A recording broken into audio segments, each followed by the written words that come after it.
Ce matin, le thème, c'est l'assurance au jour du jugement. Ouais, et c'est plus ou moins clair dans le verset 17. C'est que Jean le dit, mais ce n'est pas seulement là. Il le dit plusieurs endroits, depuis que tulianza. Mais ce thème, on le prend ici, parce que c'est ici où on a l'impression qu'il est un peu plus libellé, plus explicite. Même si vous rentrez au chapitre 1er, par exemple, il dit que quand nous confessons nos péchés, il est fidèle et juste pour nous pardonner. Nous avons cette assurance. Alors, le mot assurance, comme vous le savez, veut dire être sûr de quelque chose, avoir une ferme conviction de quelque chose. Donc, généralement, on se dit, écoutez, bon, j'achète l'assurance d'un véhicule, d'une maison, c'est parce qu'on se dit qu'on sait que même si na Lungula, même si na Arabika, c'est hypothèse. Donc, il y a un sens de quelque chose de sûr, de quelque chose de concret, de quelque chose de vrai. Il y a une chanson que je n'entends plus beaucoup de gens chanter dans les églises.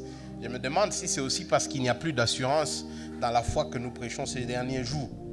Mais quand on était plus jeunes, il y avait une chanson que les gens chantaient. À l'époque, tout le monde se revendiquait être né de nouveau. Est-ce que tu es chrétien né de nouveau? Et on chantait une chanson qui s'intitulait « J'ai l'assurance d'être sauvé.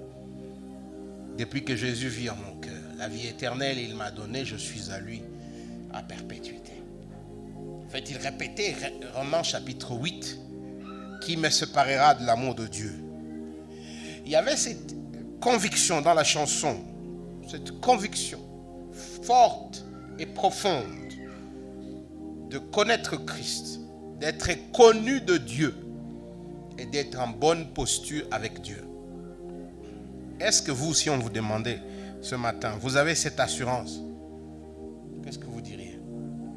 Est-ce que vous avez cette conviction, cette ferme conviction que vos péchés sont pardonnés, que vous êtes en bonne relation avec Dieu et que si vous mouriez aujourd'hui, vous le verrez face à face?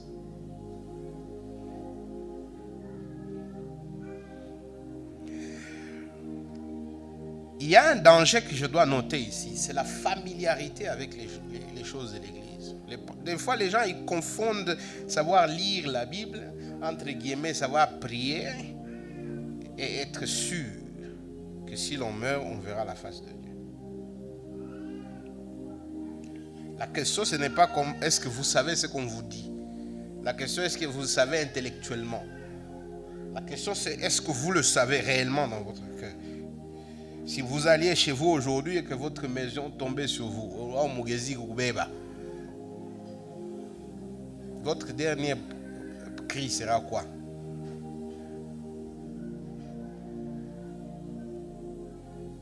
Si vous saviez que vous mourriez ce soir, est-ce que vous auriez cette ferme assurance? Moi, je vois les chrétiens du premier siècle quand ils vont dans les stades. Banabafunga, parce que balibakutana mukanisa sasa hivi banabafunga. Banabachunga en prison pendant quelques jours. Ils sont battus, mal nourris. On abuse d'eux. Et après une semaine, 2 semaines, 3 semaines, on les amène au stade. Quand on arrive au stade, on les jette devant les bêtes. Ma lion, ma léopard, bakule. Bengine banabachoma. Et tout ce que ces gens pouvaient dire, c'est écoutez, nami jikutanaka tu pale, si quoi na biko binenda e, ko malitaka, il vient soumis quoi gendani. Mais l'image que j'ai quand on parle de l'assurance, c'est des gens comme ça qui ils voient wapembenia qui qu'on a coulé na Simba, il sait qui sera le prochain. Pourtant, il continue à chanter des cantiques, à confesser sa foi. Parce qu'il a cette assurance que ça vinaïcha bazaï. Comme Stéphane dans Actes chapitre 6, le passage nous dit que quand on était en train de lapider, voilà, il vit le Fils de l'homme assis à la droite de son Père. C'est ça la vision qu'il avait, la forte, ferme assurance. Parce que cette assurance, Jean insiste, c'est une marque, c'est parmi les signes de ceux qui ont été transformés par l'évangile. Cette assurance, un humain, tu ne peux pas le recevoir d'un humain. Ça, c'est quelque chose, comme Paul nous le dit plus tard dans Galates, il dit, l'Esprit de Dieu témoigne à notre esprit que nous sommes fils de Dieu. Et il crie Abba Père. C'est quelque chose d'intérieur, quelque chose que l'humain ne peut pas faire. C'est quelque chose que Dieu lui-même vous garantit. Et quand Dieu vous change, quand Dieu vous transforme, une des marques de cette transformation, une des marques que réellement Injili il colère, une des marques que réellement Injili il kubadilisha, c'est cette assurance. C'est cette ferme assurance que les gens ont, même devant la mort, qu'ils verront leur sauveur. Et cette assurance les pousse à vivre des vies d'obéissance. L'amour pour les frères, quel que soit le prix.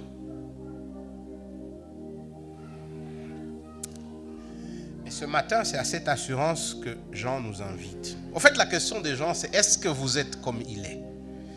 Est-ce que vous avez cette assurance? Est-ce que si le jour du jugement tombait demain, vous êtes aussi de ceux qui peuvent dire, mais synagogue, toi de tout? Est-ce que vous avez cette ferme assurance au fin fond de votre cœur? Là, si on faisait une enquête ici, tout le monde va dire oui.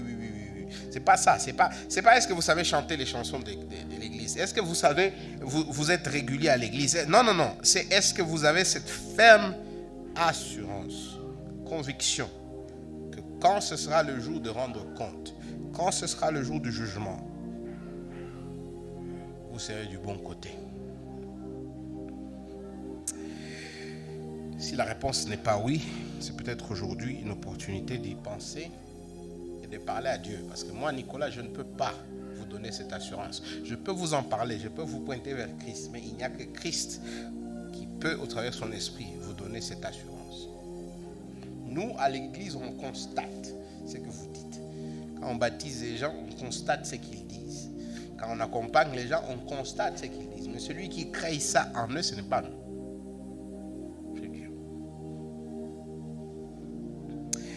Première chose, vous verrez dans le verset 17, verset 17 à 19. Verset 17 à 19, il nous parle de cet amour qui est perfectionné, qui est rendu parfait. Et c'est cet amour qui est rendu parfait qui conduit à l'assurance. En d'autres termes, si on doit utiliser des termes un peu swahili, cet amour yenyeisha conduit à l'assurance. Yenyeisha kolea conduit à l'assurance. Verset 17. Tel il est, tel nous sommes aussi dans ce monde. C'est en cela que l'amour est parfait en nous, afin que nous ayons de l'assurance au jour du jugement. La crainte n'est pas dans l'amour, mais l'amour parfait bannit la crainte. Car la crainte suppose un châtiment, et celui qui craint n'est pas parfait dans l'amour.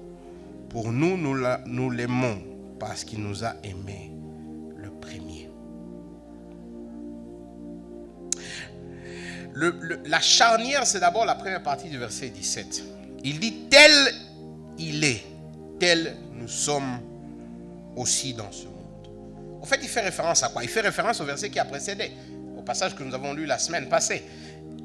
Et qu'est-ce que le verset 16 dit? Et nous avons connu l'amour que Dieu a pour nous, et nous avons cru. Dieu est amour. Et celui qui demeure dans l'amour demeure en Dieu, et Dieu demeure en lui.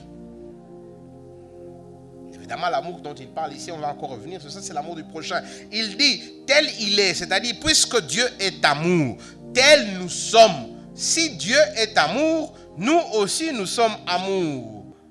C'est ça ce qu'il dit, verset 17. Formé à son image, renouvelé à l'image de son créateur, comme Paul le dit dans Colossiens. Si Dieu est amour, nous, individuellement et collectivement, sommes amour. Et c'est ça ce qui fait que l'amour devienne parfait. La perfection de l'amour dont il parle dans l'autre partie du verset 17, c'est au fait le fait que cet amour de Dieu nous a changés, transformés à l'image de notre Créateur. Et il va le dire dans le verset 19, pour nous l'aimons parce qu'il nous a aimés le premier. En fait, il nous rappelle d'où est venue l'initiative de l'évangile. Ce n'est pas nous qui avons cherché à être amour. Ce n'est pas nous qui avons cherché à aimer le prochain. Ce n'est pas nous qui avons cherché à aimer Dieu. C'est Dieu qui a commencé. Quand il parle d'un amour rendu parfait, je me souviens d'Éphésiens. Éphésiens chapitre 4, quelque part il dit que celui qui volait ne vole plus, mais qu'il utilise ses mains pour travailler dur, afin qu'il ait quelque chose à donner aux autres. Je ne sais pas si vous comprenez ce que je dis. Un voleur, il utilisait ses mains pour voler. Il prenait les choses d'autrui pour soi. C'était ça ce qu'il faisait. Son Dieu, c'était lui. La personne la plus importante dans sa vie, c'était lui. Il s'aimait lui-même, c'est fini. Maintenant, il rencontre Christ. Il rencontre Dieu. Et il est transformé. Maintenant, au centre de sa vie, ce n'est plus lui. Au centre de sa vie, c'est Dieu. Et Dieu lui dit, aime ton prochain. Et la transformation de ce voleur, la transformation de l'évangile dans la vie de ce voleur, c'est que ce voleur maintenant, quand il travaille avec ses mains, il peut maintenant dire, aujourd'hui je ne vole plus, je travaille, non, on lui dit, il prend maintenant ce qu'il a et il aide ceux qui sont dans le besoin. Ce type de transformation, c'est ce que Jean dit ici. L'amour est rendu parfait. Et Jean insiste, il dit, ça ne vient pas de nous. C'est Dieu qui l'a initié. Et si nous maintenant, l'amour peut nous changer. Et l'amour ici, comprenez par cela l'expression de l'amour de Dieu dans l'évangile Jean 3,16. Il dit, car Dieu a tant aimé le monde qu'il a donné son Fils unique, afin que quiconque croit ne périsse point, mais qu'il ait la vie éternelle. Paul nous dit dans Romains 5, il a aimé des pécheurs, des rebelles. Il a aimé des gens qui étaient en parfaite rébellion contre lui. En totale rébellion. En guerre déclarée. Des gens qui ne voulaient pas de lui. Ce sont ces gens-là qu'il a aimés. Et comment est-ce qu'il a démontré son amour envers eux? Il est allé à la croix. Et il est mort. Là, je vais m'arrêter ici un peu pour toucher à deux choses. La première, c'est... La première des choses, c'est de dire, il insiste le verset 17. Dans tous les évangélistes, tous les apôtres, quand ils écrivent, ils insistent sur ce qu'on appelle l'effet eschatologique. C'est qu'un jour, ce monde va s'arrêter et nous devons rendre compte. C'est ça ce qu'il dit, verset 17. Il dit, nous avons l'assurance pour le jour du jugement. Aujourd'hui, tout le monde semble penser que le monde va continuer à l'infini et que nous n'allons pas rendre compte. La Bible insiste encore et encore que même si vous n'êtes pas là quand Christ reviendra, vous rendrez compte. Hébreux chapitre 9, verset 27. Venez avec moi dans Hébreux chapitre 9, verset 27. C'est à votre droite.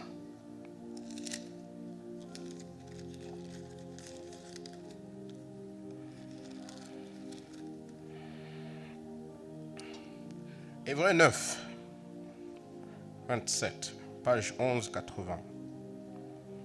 Voici ce que l'auteur dit. Comme il est réservé aux hommes de mourir une seule fois, et après quoi vient le jugement. Il est réservé aux hommes de mourir, et après cela, le jugement. Ça fait partie de ce qui est planifié pour vous et moi. Un jour, moi et toi, nous mourrons. Ce jour peut-être aujourd'hui, ce jour peut-être demain, ce jour peut-être dans 20 ans, ce jour peut-être dans 50 ans. Mais nous mourrons et après la mort, toute notre vie, nous allons rendre compte à notre Créateur. Romains 12 le dit encore plus clairement, Romains 14, pardon.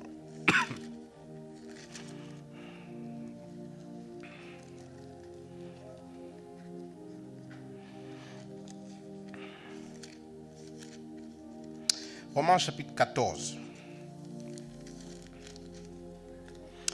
page 1106.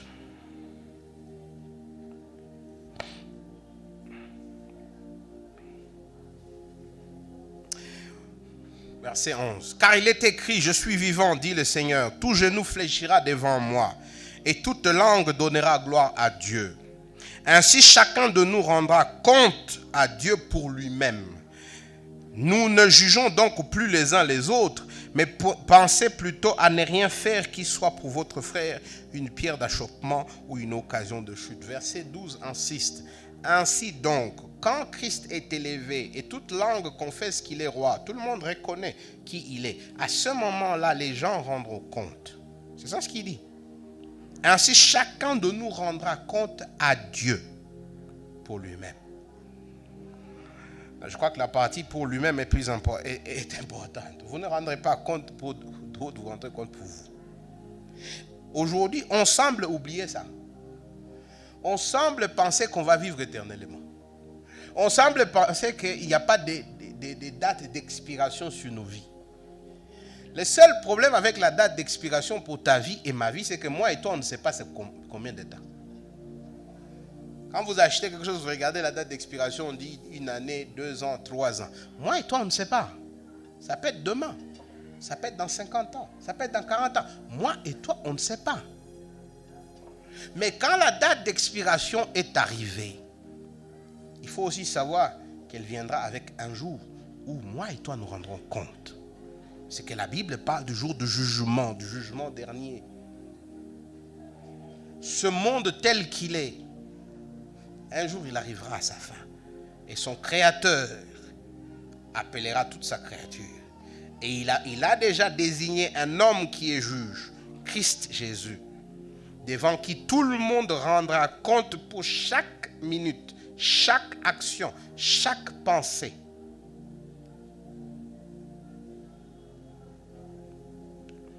Et Jean dit ici que nous avons l'assurance que ce jour-là, ce ne sera pas un jour mauvais. Pourquoi il insiste? Parce que l'amour de Dieu est rendu parfait en nous. Pas parce que nous sommes spéciaux. Pas parce que nous n'avons pas des choses à nous reprocher. Pas parce que le jour du jugement, il n'y aura pas un réquisitoire contre nous. Simplement parce que le jour du jugement, le juge sera notre avocat. C'est ça la différence. La différence des chrétiens, c'est que quand ils arrivent le jour du jugement, celui qui siège sur la chaise du juge, celui qui juge le monde, c'est celui aussi qui est mort pour eux à la croix. C'est celui qui, au travers de son esprit, a changé leur cœur. C'est celui qui est devenu leur ami, leur maître, leur Seigneur. Et c'est comme ça qu'il dit, il n'y aura pas de crainte. Verset 18. C'est que les chrétiens, quand ils vont au jour du jugement, ils n'y vont pas avec peur. Ils y vont d'ailleurs avec anticipation. Il dit la crainte, verset 18, n'est pas dans l'amour. Mais l'amour parfait bannit la crainte. Car la crainte suppose un châtiment. Et celui qui craint n'est pas parfait dans l'amour. Celui qui est parfait dans l'amour suppose qu'il n'a plus peur. Il a l'assurance. Il sait que moi et Christ, nous sommes un. Pas parce que je suis bon, pas parce que je suis spécial, mais parce que sur cette croix, il a pris mes péchés. Parce que sur cette croix, il est mort pour moi. Je n'ai rien à offrir à part mes péchés, mais j'ai tout à recevoir de lui. Sa justice et sa sanctification. Et donc le jour du jugement, je n'ai pas peur. Je n'ai pas peur de le voir face à face. D'ailleurs, j'ai hâte, puisque je ne l'ai jamais vu. J'ai hâte de le voir. J'ai hâte de lui dire merci. J'ai hâte d'entendre ce qu'il me dira. Et dans d'autres endroits dans la Bible, on lui dit, il dira, bien fait, fidèle serviteur. Pourquoi? Parce que toute ta vie, tu l'as passé à son service. C'est ça le deuxième point. Ceux qui aiment obéissent. Et donc ces gens-là, dans le cœur desquels l'amour est fait parfait, dans le cœur desquels l'évangile a travaillé, dans le cœur desquels il y a une transformation sur base du message de Jésus. Ces gens ne vivent pas dans la peur, ils ne vivent pas dans la crainte. Bien au contraire, ils vivent dans l'anticipation de la venue du Seigneur. Bien au contraire, ils vivent dans ce que Paul, chaque fois il écrit, il parle Maranatha, viens Seigneur, viens. Parce qu'ils veulent le voir. Paul écrit à une église et il dit, même si vous ne l'avez pas vu, vous l'avez aimé. Et vous attendez avec grande anticipation son retour. Et pendant ce temps, ils vivent pour lui. Ils sont des avocats. Ils parlent des ambassadeurs de l'évangile et ils attendent le jour final où finalement ils seront avec lui et il leur dira bien fait, fidèle serviteur. Ça c'est pour ceux qui ont cru en l'évangile, pour ceux qui ont été changés par l'évangile. Mais il y a d'autres. J'espère que ce n'est pas votre cas, mais il y a d'autres qui ont peur. Ils ont peur de ce jour-là. Pourquoi? Parce qu'il y a la crainte du châtiment, la crainte du jugement. Parce qu'ils savent que quand ils seront devant Christ, ils n'auront rien à dire. Leurs œuvres, religieuses soient-ils, leurs actions, bonnes soient-ils, ne pèseront pas devant les demandes de Christ. De ces deux groupes, lequel est le vôtre? La bonne nouvelle ce matin, c'est que vous n'avez pas à avoir peur du jour du jugement. Vous n'avez pas à avoir peur du jour où le Seigneur vous appellera pour que vous rendrez compte. Vous n'avez pas à vivre dans la peur. Paul dit, Romains 8:1, il n'y a plus de condamnation pour ceux qui sont en Christ Jésus. Vous pouvez vivre votre vie dans la liberté que Christ donne, dans l'assurance qu'il donne, dans la ferme assurance qu'il nous donne, dans l'amour parfait qu'il nous donne. Vous pouvez vivre votre vie dans la paix et dans le repos. Parce que vous savez que le jour du jugement, vous n'aurez pas de compte à rendre. Il a déjà pris vos péchés sur la croix. Il a déjà payé pour vous.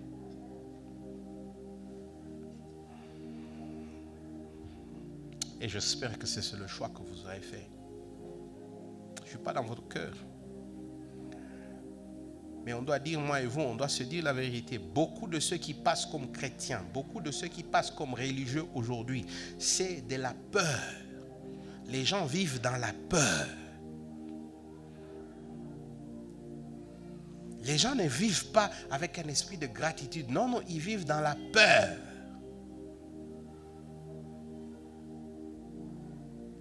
Combien de gens, vous inclus, pensez-vous, à qui vous pouvez poser la question de savoir si tu mourrais ce soir, qu'est-ce qui arriverait à ton âme? Si tu mourrais ce soir, qu'est-ce qui arriverait à ton âme? Et avoir la réponse de dire, je n'ai aucun doute que je verrai mon Seigneur quand je mourrai. La seconde. Je n'ai aucun doute que je serai avec lui pour l'éternité.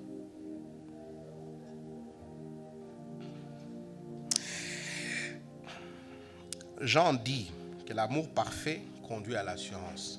L'assurance devient une marque de ceux qui ont expérimenté l'évangile. Si vous n'avez pas cette assurance, si vous ne savez pas dormir sur vos deux oreilles, peut-être qu'il est temps de vous arrêter. Peut-être qu'il est temps de vous poser la question de savoir, est-ce que vous êtes en bon terme avec Dieu?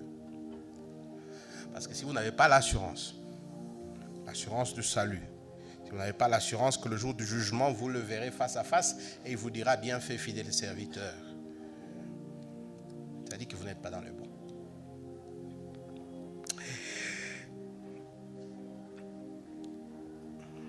Et comment est-ce qu'on voit les signes de cette assurance? Jean nous le dit. Le commandement qui reflète l'assurance, verset 20. Si quelqu'un dit « j'aime Dieu » et il haïsse son frère, c'est un menteur. Car celui qui n'aime pas son frère qu'il voit, comment peut-il aimer le Dieu qu'il ne voit pas? Et nous avons de lui ce commandement, que celui qui aime Dieu aime aussi son frère.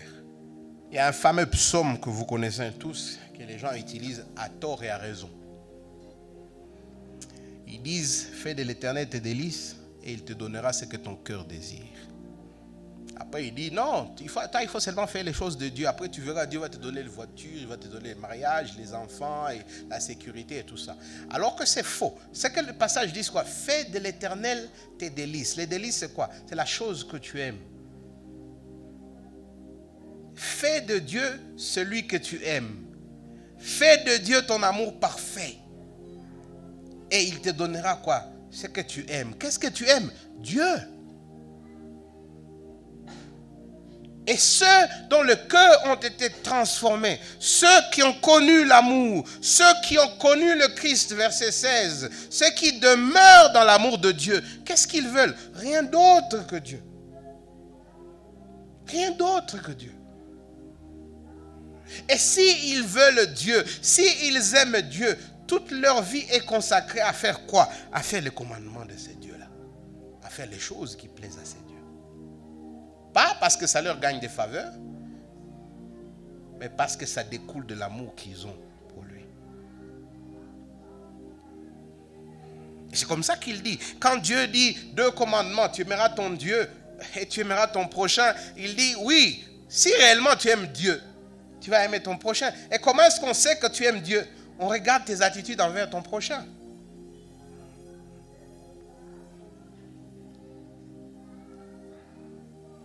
L'obéissance reflète un cœur transformé.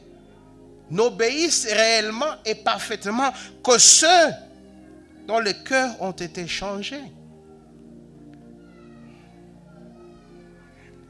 Et c'est que, vous savez, les gens, des fois, ils aiment que, ils disent, ok, Nipati, 10 choses, 20 choses que je dois faire pour que Dieu m'aime. Ou du moins, qu'est-ce que je dois faire? Ils aiment un livre, un manuel de procédure. Vous dites, ok, tu fais ça, ça, ça, ça, ça, ça. Est-ce que vous avez noté que le verset 20, il dit, si quelqu'un prétend aimer son prochain, aimer Dieu sans aimer son prochain, il est menteur. Est-ce que vous comprenez que le verset 20, l'amour du prochain, résume pratiquement tous les commandements qui existent dans la Bible, à part les commandements qui sont en relation avec Dieu? Si tu aimes ton prochain, tu voleras? Non. Si tu aimes ton prochain, tu vas mentir? Non. Si tu aimes ton prochain, tu vas jalouser ce qui est à lui? Non. Si tu aimes ton prochain, toute cette liste de commandements que vous trouverez, ça revient à l'amour du prochain.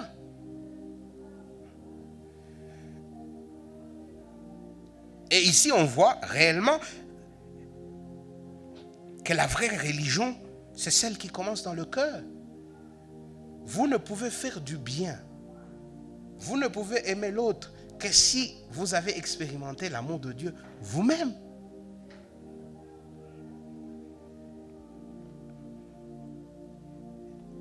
Et on ne peut pas se cacher derrière là, ah, Jésus est mort à la croix pour moi, pour mes péchés. Il dit ici, non, ça se voit dans votre vie. D'ailleurs, c'est tout l'argument du livre de 1 Jean, si vous avez été avec nous. Jean dit ceci, il dit, oui, il y a des gens qui parlent, mais la vie chrétienne, c'est d'abord la bonne doctrine, vous croyez les bonnes choses, mais il dit aussi, c'est une bonne vie, une vie vécue correctement. C'est pourquoi il parle de la lumière. C'est pourquoi il parle de l'amour. C'est pourquoi il parle de la vie. On ne peut pas les séparer.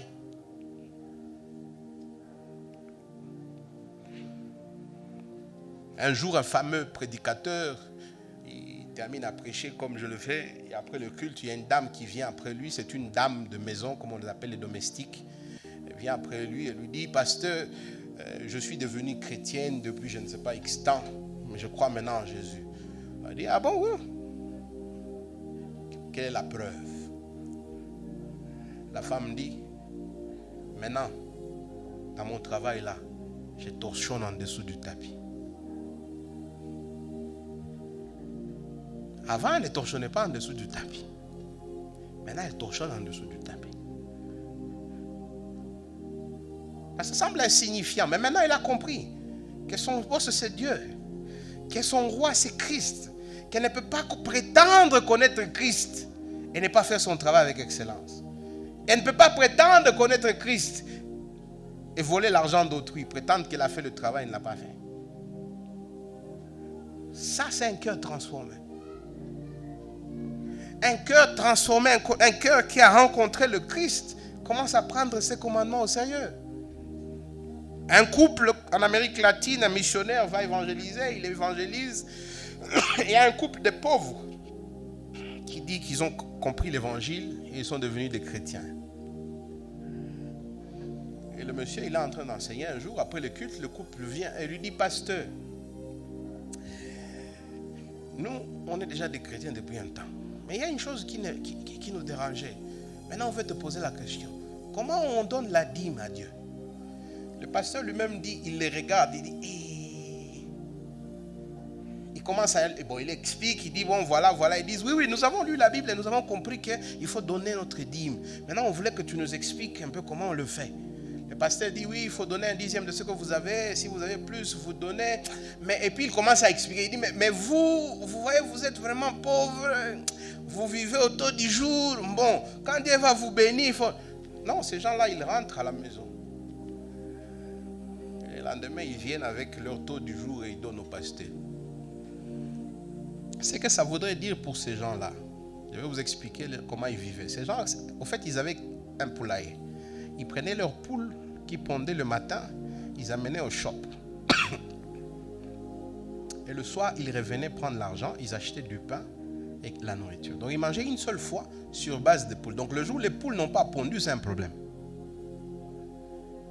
Mais ces gens-là, transformés par l'évangile, ils comprennent les commandements de Dieu et ils disent non, nous devons. Et donc, une fois la semaine, ces gens-là buvaient de l'eau et allaient dormir.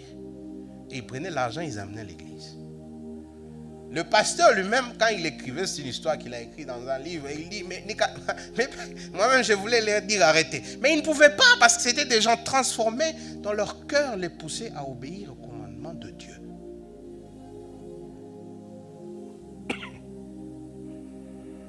L'amour parfait conduit à l'assurance. L'amour parfait conduit à l'obéissance. Maintenant, la tâche du chrétien, c'est ne plus chercher à se sécuriser une place au ciel. Il a déjà une place au ciel. Maintenant, sa tâche, c'est de vivre pour la gloire de celui qui l'a sauvé. Et ça passe par une vie d'obéissance au commandement de Dieu. L'évangile est clair. Dieu nous donne l'assurance du salut en Jésus-Christ. C'est l'œuvre principale de Dieu au travers de son Saint-Esprit. Ce n'est pas ton œuvre, ce n'est pas mon œuvre. Le chrétien peut avoir cette assurance. Est-ce que vous l'avez? Est-ce que vous pouvez chanter avec l'auteur de chantons « J'ai l'assurance d'être sauvé ».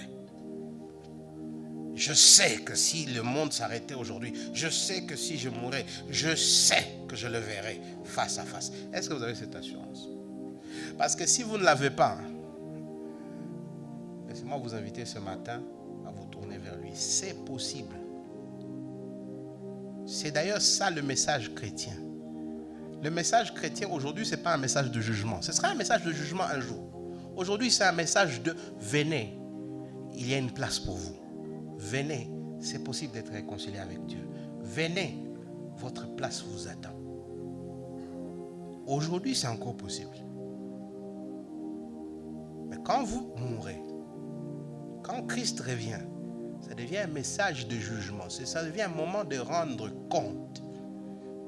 Et croyez-moi, vous ne voulez pas arriver devant Jésus pour rendre compte. Parce qu'en tout temps et en toutes circonstances, vous allez échouer. Romains 3 le dit clairement. Tous ont péché et sont privés de la gloire de Dieu. Personne n'a 100%. Même si vous avez 80%, vous avez échoué chez Dieu. Personne de nous n'aime Dieu de tout son cœur, de toute son âme et de tout son esprit. Personne de nous n'aime son prochain plus que soi-même. Personne. Et donc, ce que vous ne voulez pas, c'est de vous retrouver devant Jésus en disant, je défendre.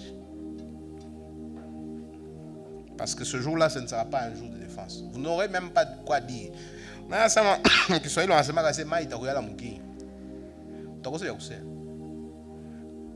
Et si Romain dit vrai, même quand votre genou sera en train de fléchir, vous direz, tu as raison.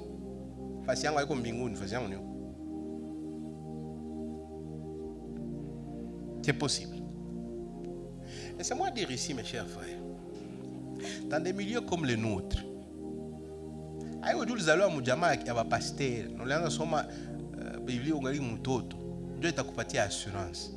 tu te trompes.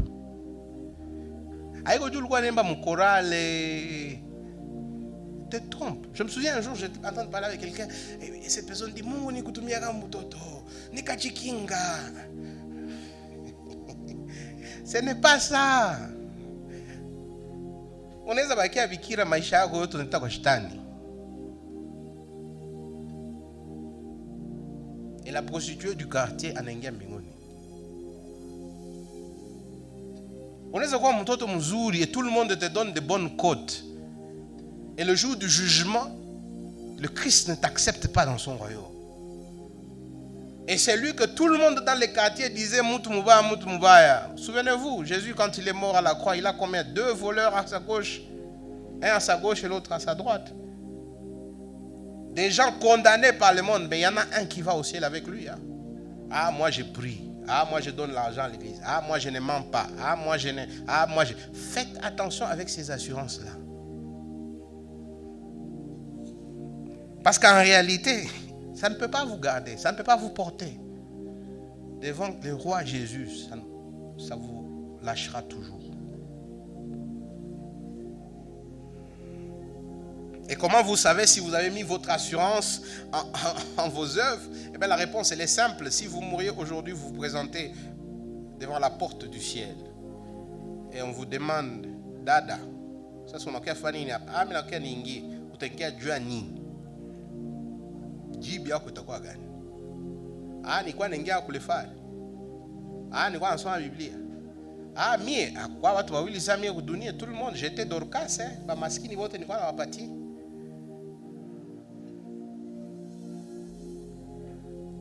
Jibu yote itasema mie. Mauvaise réponse. La seule réponse doit être mais là, je peux avoir fait de bonnes choses sur terre, mais je sais que tout ça, ça ne compte pas. Je viens ici à cause de Jésus. Je viens ici à cause de Jésus, à cause de ce qu'il a fait.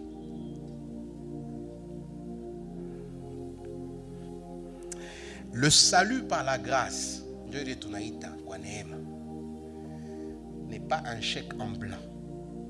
C'est bien au contraire Dieu qui te prend, qui te change, qui te transforme, qui te donne un cœur de chair, là où tu avais un cœur de pierre, qui te rend sensible à ses réalités, à sa vision, à ses désirs, et qui te donne son Esprit Saint pour que tu vives pour lui. Le salut par la grâce conduit toujours à l'obéissance. Toujours.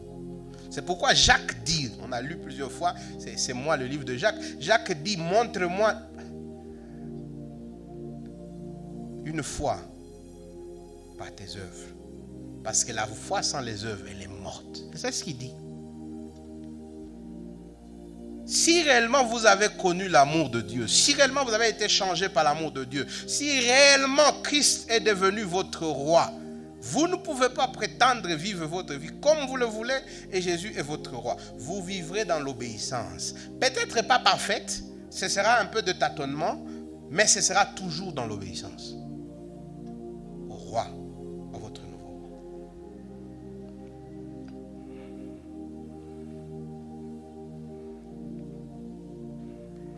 Alors si vous dites que vous avez l'assurance du salut, moi je pose la question, en quoi est-ce que cette assurance se reflète dans votre vie de tous les jours? Êtes-vous un chrétien obéissant? Êtes-vous une chrétienne obéissante? Et les gens diraient, comment traitez-vous votre prochain? Comment traitez-vous votre prochain? Comment utilisez-vous votre temps pour le bien de votre prochain? Comment utilisez-vous votre argent pour le bien de votre prochain? Comment utilisez-vous vos relations pour le bien de votre prochain? Comment utilisez-vous vos talents pour le bien de votre prochain? Moi, je vais même aller plus loin. Quand Jean dit aimer le prochain, ce n'est pas seulement, c'est vrai dans ce contexte, il parle d'actes pratiques et d'aide matérielle. C'est de ça qu'il est en train de parler ici. Mais je pense aussi qu'il a derrière sa tête le fait que vous aimez le prochain, l'autre frère dans l'église, c'est l'encourager à marcher dans les voies de Dieu. C'est prier pour lui, c'est prier pour elle. C'est l'exhorter, c'est le choquer quand vous pensez qu'il est dans les péchés. C'est lui rappeler l'évangile quand vous pensez qu'il ne croit plus en l'évangile. Hébreux 10 dit, nous soyons dans l'habitude de nous rencontrer afin de nous exhorter aux bonnes œuvres. Qui exhortez-vous aux bonnes œuvres? Qui Qui est celui qui dira Nilingia mbinguni parce que Jésus m'a sauvé, mais j'avais une sœur et j'avais un frère.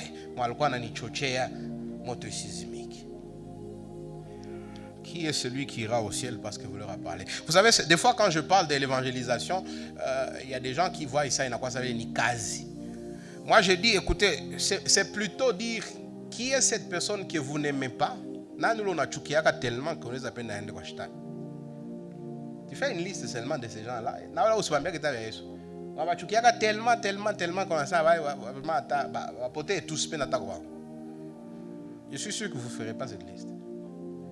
Donc si quelqu'un ne peut pas être sur cette liste, donc il doit être sur votre liste où vous priez pour eux et vous demandez à Dieu de vous donner l'opportunité de leur parler de Jésus. C'est ça aussi, aimer le prochain. De leur parler de l'amour de Jésus. Et prier que cet amour trouve leur cœur et les transforme à la gloire de leur Créateur. Afin qu'ils aient aussi l'assurance et qu'ils ne vivent pas dans la peur. Mais qu'ils aient l'assurance qu'un jour, ils verront leur Seigneur et qu'ils crient, viens Seigneur, viens Seigneur.